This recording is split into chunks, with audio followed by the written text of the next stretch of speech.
We've been tracking severe storms this evening. One of those warnings is about to expire within the next minute. However, these storms are still packing a punch, and it's possible that the severe thunderstorm warning could be extended south of the Sandersville area. I'll have all the details on that coming up. Right now on News Channel 6 at 7, a heavy police presence at a local high school after a fight. We'll take you there. Plus more trash trouble in Columbia County, how another trash company is helping pick up the slack. And a new law guarantees elementary school teachers a 30-minute break in South Carolina. How some plan to use that time. Your News at 7 starts now. Live from Television Park, this is WJBF News Channel 6 at 7. Good evening, everyone. You're watching News Channel 6 at 7. I'm Dee Griffin. Thanks so much for joining us. Your top stories in a moment. But first, here's meteorologist Jenna Petracci as we are hearing over our heads the rain's really coming down out there, Jenna. That's right, Dee, and we actually have a new severe thunderstorm warning issued. I was just talking about this a moment ago, and as expected, now to the south of Sandersville, notice we have another flashing yellow polygon. So this same line of storms is continuing to keep its strength, and it's capable of producing gusty winds up to 60 miles per hour, along with hail up to half-dollar size. Now, hail of that size can definitely cause some damage to vehicles, and the wind gusts can also cause damage to homes, trees, and cause power lines to go down. So the severe thunderstorm warning that went until 7 is now ending, and we have this additional warning that includes Jefferson, Johnson, Washington, and still a portion of Hancock County. Now, the rest of the CSRA is not under severe thunderstorm warnings, but as Dee mentioned, we are hearing the rain come down here at the station. So still very heavy rainfall right across the metro, some very gusty winds, just not quite at that severe strength, and no hail expected across the metro or Edgefield, Saluda, just that widespread rainfall. And the threat of severe weather is now ending for portions of Wilkes, McCormick, Columbia County. So this is the main line that we're watching, and this will continue to push down towards the southeast. So this new warning, once again, for 7:45 p.m., so another 45 minutes left on this for Hancock, Washington, parts of Glasscock, Jefferson, and Johnson counties. Also across the metro, right along I-20, very, very heavy rain, wind gusts up to around 40 miles per hour. So if you're inside right now, I would go ahead and stay inside. Do not head out on the roads. Severe thunderstorm watch continues for the counties here in yellow until 9 p.m. Also, a slight risk of excessive rainfall the rest of this evening, so we could have some minor flooding. Coming up, I'll have all the details on that, but back to you, Dee. All right, we'll see you then. Thanks so much, Jenna. A Columbia County mother will not face charges after her toddler died following a car accident in April. 29-year-old Samisha Smith tried to avoid hitting the car in front of her on Columbia Road when she instead hit another car head-on. Her 3-year-old daughter was killed. Smith faced possible charges of vehicular homicide and failure to maintain lane. The sheriff's office says those charges were dropped since the mother had gone through enough and it was truly just an accident. Augusta Mayor Garnett Johnson spoke with the And welcome back. WJBF's Black Excellence 365 recognizes inspiring Black individuals and organizations in the CSRA year-round. Recipients are honored with the Mary L. Jones Black Affirmation Award. This month, we honor Lonzo W. Smith II. Tiffany Hobbs spoke with him about his commitment to making people feel at home in Augusta.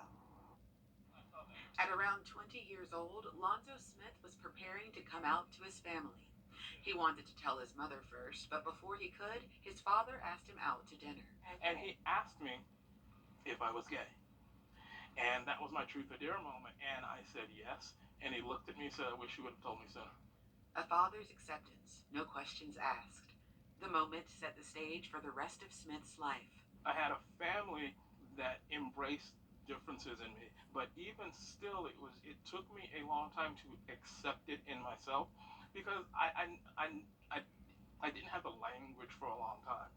Smith says it was in college where he found that language. A lot of times you have to leave where you are to find who you are. While working at a corporate job after college, Smith says he felt something pushing him to do more. Like the things that I was doing in college visited me in my life as an adult and said it's time for you to do these things, to use the gifts, the talents, and the graces that you have to be a change in this world. Smith soon found himself involved with the Augusta chapter of PFLAG, Parents, Families, and Friends of Lesbians and Gays. That led him to working with Augusta Pride and St. Stephen's Ministries, an organization dedicated to helping low-income and homeless people with HIV and AIDS.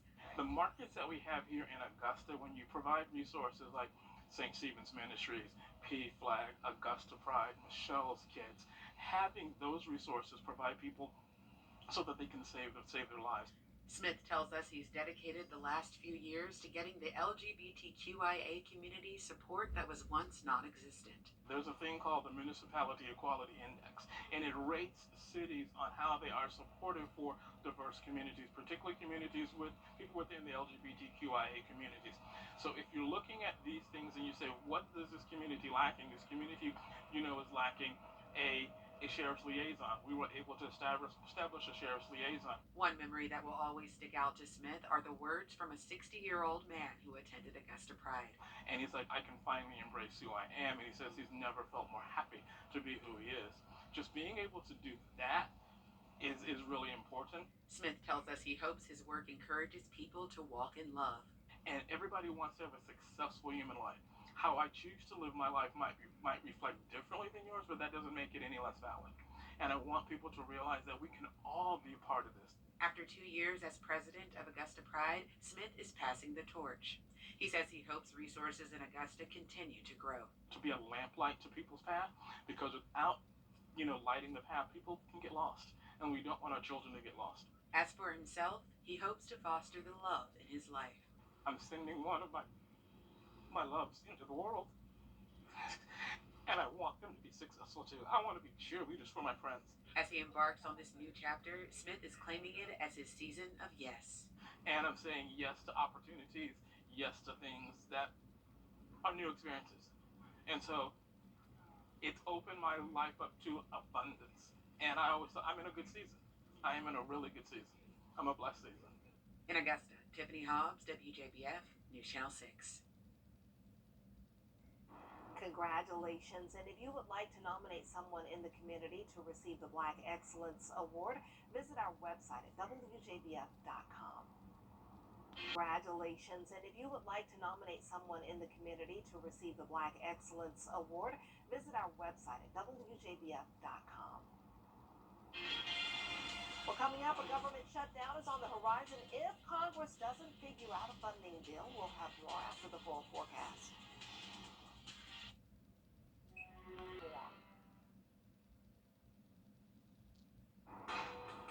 This is a WJBF Live 5/6 alert.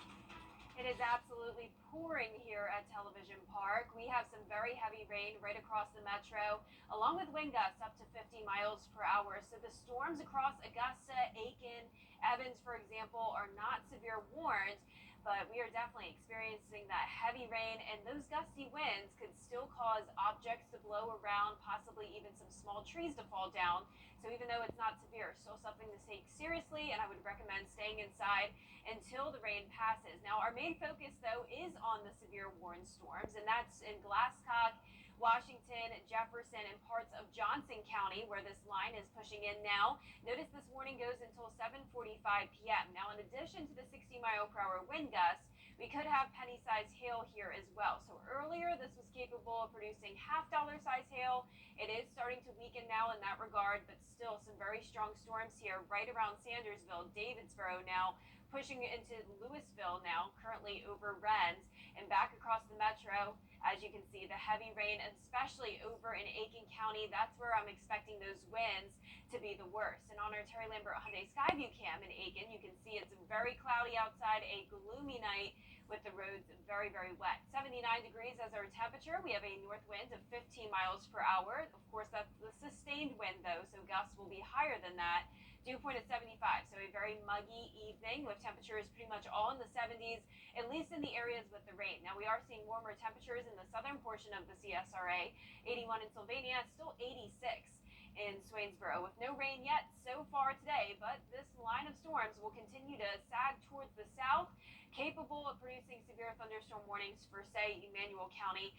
in just a little bit. So there is a severe thunderstorm watch, which includes Emmanuel County. This goes until 9 p.m. this evening, and it will continue to be dropped, say, for Washington, Glasscock, and Jefferson once that severe warning ends. Now, in addition to the threat of severe weather, we also have the threat of some minor flooding with all this heavy rain. There's a slight risk in this yellow color for around half the CSRA and marginal in the green, and that risk will continue into the overnight hours.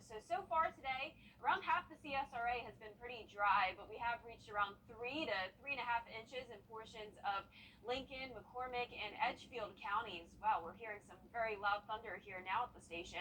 And for your Friday, more thunderstorms all day long from 7 a.m. all the way into the evening hours, on and off scattered storms with temperatures staying below average in the mid 80s. Rain chances are going to stick around all the way into next week. Some lower chances over the weekend, but still, you may have to dodge a thunderstorm or two when headed out for any weekend plans. Here's our futurecast the rest of this evening. This is 8 o'clock tonight. I agree with this placement of where the rain and storms will be located. This continues to move off towards the south by 11 p.m., still impacting, say, anywhere from Emmanuel over to Jenkins, Screven, Allendale counties. Then we'll have a bit of a break, but into the overnight hours, more storms will begin to develop. At this point, I'm not expecting them to become severe, but as I mentioned, we could have that minor flooding and some more showers around for our Friday morning. Let's pick this up Friday at noontime. It'll be mostly cloudy, and then we'll see storms develop into the afternoon hours. Definitely doesn't look to be severe. Flood threat is much lower, and this will just continue on and off throughout Friday evening. So the risk of severe weather tomorrow is to the south of the CSRA, where we're seeing that marginal around the coastline. So no concerns there. And then on Saturday, similar situation, just some weak thunderstorms. Lows tonight will be in the low 70s. Highs tomorrow in the mid 80s, and your 10-day forecast showing those below average temperatures over the next few days to come. However, we will be back to the 90s over the weekend with a chance of rain, and we'll see low 90s all of next week with a few afternoon and evening storms around. Wow. It's a great time to get your lawn in shape with a new mower from Davis Appliance and Furniture. We offer no credit needed financing and delivery options to meet your needs. For the brands you trust at the lowest prices in town, visit us at Davis Appliance and Furniture. Drive his life on tour with Morgan Wallen and Hardy. The Three Amigos, Three Stooges. Next ET. Tonight at 7:30 on News Channel 6. The Live 5 for 6 mobile app. Download it today. It's the perfect time to update your living space with a new sofa and love seat set from Davis Appliance and Furniture. Or update your indoor appliances with no credit needed financing. For the brands you trust at the lowest prices in town, visit us at Davis Appliance and Furniture. The WJBF Live 5 for 6 Skyview Network is sponsored by Terry Lambert Hyundai. Low prices, big selection, and committed to quality customer service. A large fight forcing Aiken High School into a soft lockdown today. Aiken Bureau Chief Sean Cabbage has more. I'm very concerned and nervous. Aiken Department of Public Safety responded to Aiken High School Thursday afternoon. Investigators say it was a large fight in the school cafeteria. All the public safety responded along with the sheriff's office. A short time later, officials confirmed everything was under control. Department of Public Safety spokesman Captain Marty Sawyer assuring the public. We have several juveniles in custody. This is still an ongoing investigation. More arrests are likely. Parents waiting, not sure what's going on. There's two fights that broken out and someone pulled out a weapon and another child got stabbed in the process. A knife was found, but it wasn't involved in the incident. There was no guns involved, no shooting, and no injuries due to guns or shooting. Several parents talked off camera about their concerns about how long it took for them to be notified of the incident. Investigators sharing some students received minor injuries. One transported to a local hospital with a possible arm fracture. I'm so glad this is her last year, so I don't have to put up with this, being scared of her coming to school to get her education and got to fear for her life. In Aiken, I'm Aiken Bureau Chief Sean Cabbage, WJBF News Channel 6. A federal shutdown is on the horizon with Congress at odds over how to fund the government. Hannah Brandt explains. lawmakers are facing a critical funding deadline next month. I'm incredibly concerned. Congresswoman Abigail Spanberger says a government shutdown would be crushing for the millions of federal employees, like those living in her Virginia district. And she says a shutdown would also hurt people across the country who rely on federal services like Social Security, Medicare, or VA healthcare. In the case of a shutdown, that work gets delayed, and so the impact is significant no matter where you live. The government will shut down if Democrats and Republicans fail to reach an agreement by September 30th. But not everyone is concerned. We should not fear a government shutdown. Most American people won't even miss if the government is shut down temporarily. Congressman Bob Good is among the lawmakers demanding major cuts to current government funding levels. And Republican Senator Rick Scott also wants to see spending slashed. This is all doable up here, and if we want to get inflation under control, we have to balance our budget. But with Democrats in control of the Senate, those spending cuts have little chance of passing. So lawmakers will be forced to compromise. Speaker McCarthy is going to have to put the needs of the country first and bring broadly bipartisan, well-supported bills to the floor. Even with the tight timeline, Senator Tim Kaine says he thinks ultimately they can avoid a shutdown. We should find a budget, and we will. In Washington, I'm Hannah Brand.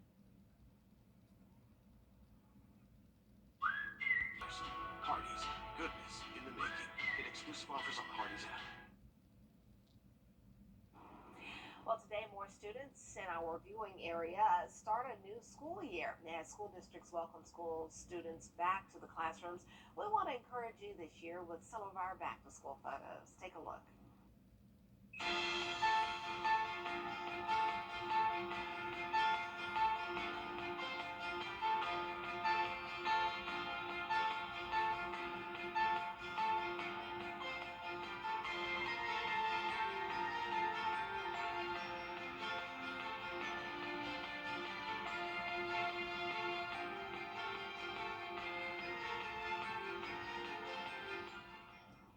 Awesome. I love playing the guessing game, who's who. Yeah, that was hard. I got Kira's right, but Yep. I saw the photo beforehand. So I got Tiffany, and I sort of got Miller before his name popped up. Yeah, I needed a little bit more time on that one. There you go. Send us your pictures. We want to see you too, especially the teachers.